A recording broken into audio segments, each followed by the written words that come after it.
Our keynote speaker tonight is a journalist whose unwavering commitment to reporting the truth has inspired countless colleagues across the globe to stand up for freedom, freedom of expression, and accountability. Maria Ressa came to the United States at the age of 10 and had to learn English at school in New Jersey. Her high school yearbook profile noted her love for Rocky Horror Picture Show and pigging out, but also her desire to conquer the world. A lot of teenagers probably share that desire. In Maria's case, though, now, a few decades later, I think we can safely put a check mark beside that one. In 2012, she co-founded the online news site Rappler in the Philippines with a staff of a dozen. It quickly became a major multimedia website in that country. Her arrest in 2019 under a new cyber libel law brought international condemnation on the Philippines government. Maria's life and career embody journalistic integrity and bravery. As a journalist, author, and CEO of Rappler, she has held the line against disinformation, state-sponsored harassment, and attempts to silence the free press in the Philippines and beyond.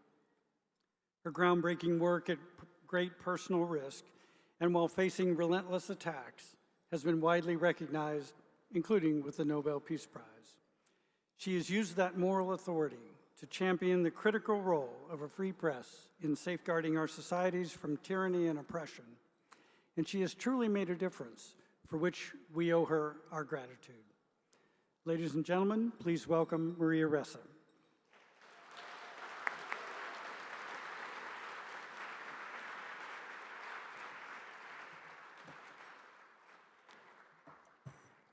This is the problem when you're short. First, how wonderful to be in the room with you tonight, and how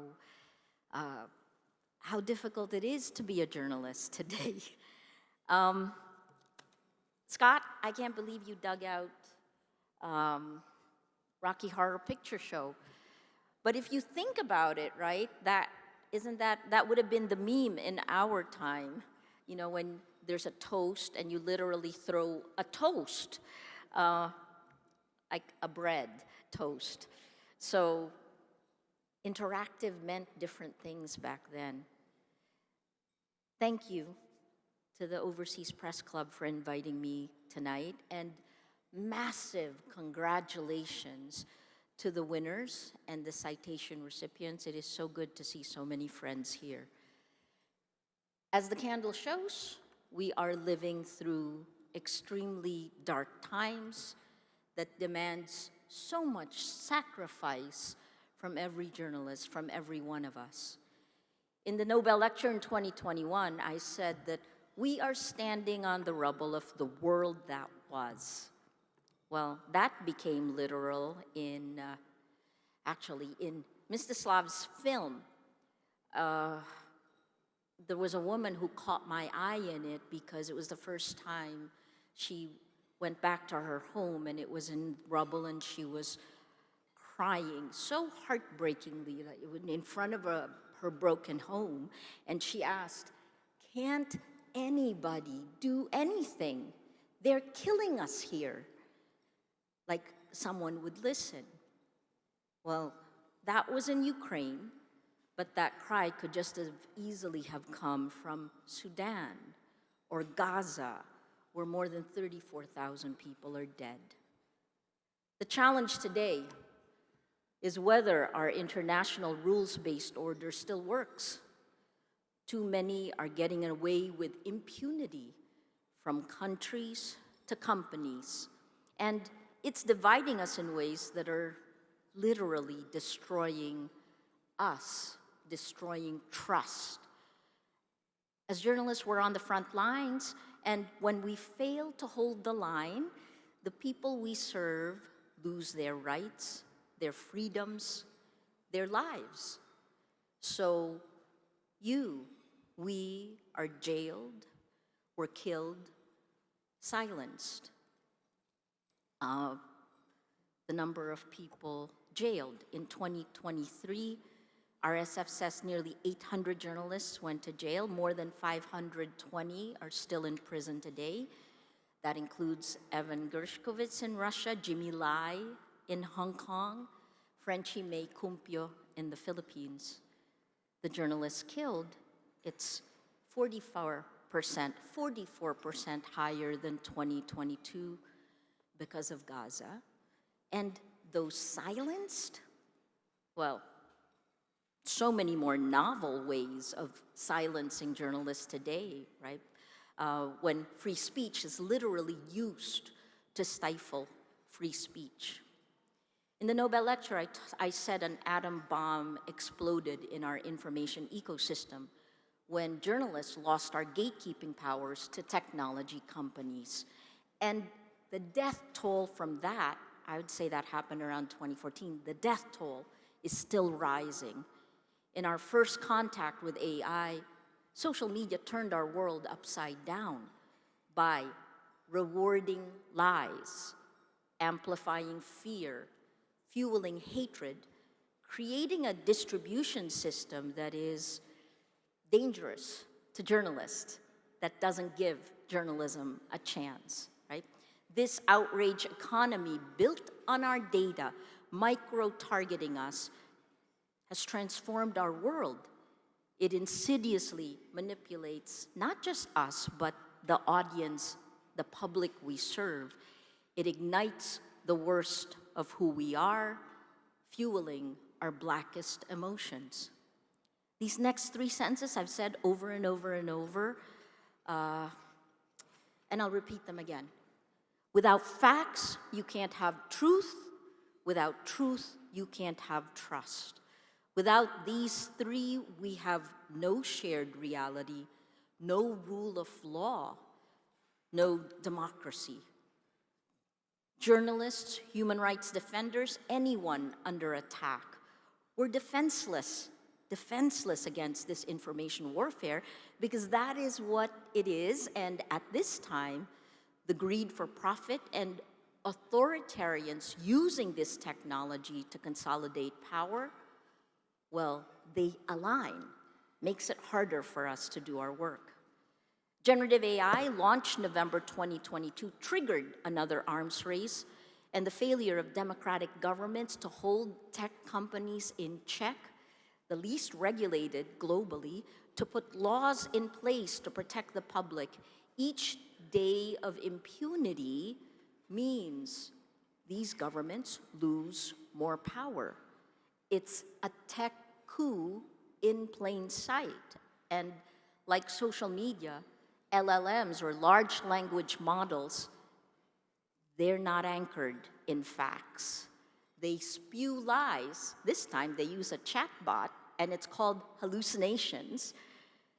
They sound like facts, but they're not. And it is about to get worse, right? You've heard the phrase, the enshittification of the internet. It's not a coincidence that 71% of the world today lives under autocratic rule. Globally, we are electing illiberal leaders democratically. Because if we don't have integrity of facts, we cannot have integrity of elections.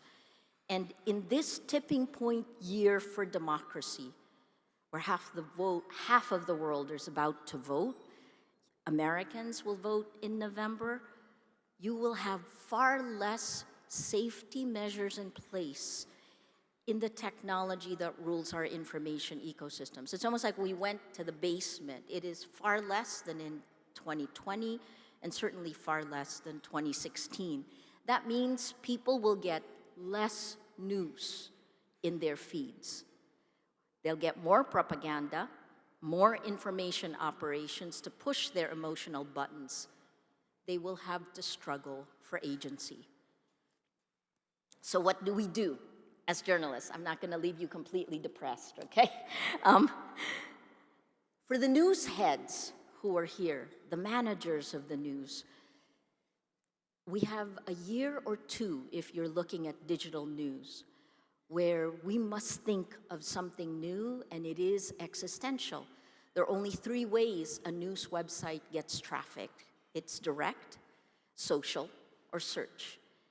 As of last January, last year, Meta has choked traffic to news websites. Again, less news in those feeds, more propaganda, more information operations with generative AI, more deep fakes, yay. Search, LLMs are out. The SGE, Search Generative Experience, is built on top of search. Meaning, at a certain point, this has been rolled out in 125 different countries, at a certain point, you will type in your question and you will not get a link back to your website. So we need to prepare because news, journalism must survive. So we have to keep working. We have to build tech. This sounds crazy to tell a room full of journalists. We must again own our distribution. We need to tell heartbreaking, we've seen them, but also heartwarming stories. We need to remind people about the goodness of human nature because they see so little of it on their social media. About the kindness of strangers. I wouldn't be standing in front of you today if it wasn't for that. People who at the very last minute opened the box, the cashier, so I could post bail. Otherwise, I would have had to stay, I would have been arrested over a 3-day weekend. People who I didn't know helping us survive. The parts of our humanity that technology strips away. We live in existential times, and what you do now matters. So, the war isn't happening in just Ukraine, in Sudan, in Gaza. It isn't happening out there. It's happening here. Each of us fighting our own battles for facts, for integrity, because the dictator-to-be can zoom in and target the cellular level of our democracy, each of us. So what do we organize? We collaborate, we find new forms, find new partnerships, tell our communities the whys. Why is it happening? Our imagination and creativity must spark the empathy, so crucial to get us through these dark times.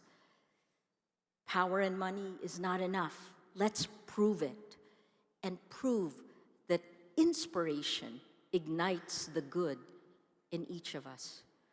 For all of you out there, the working journalist, keep doing, keep going. Thank you.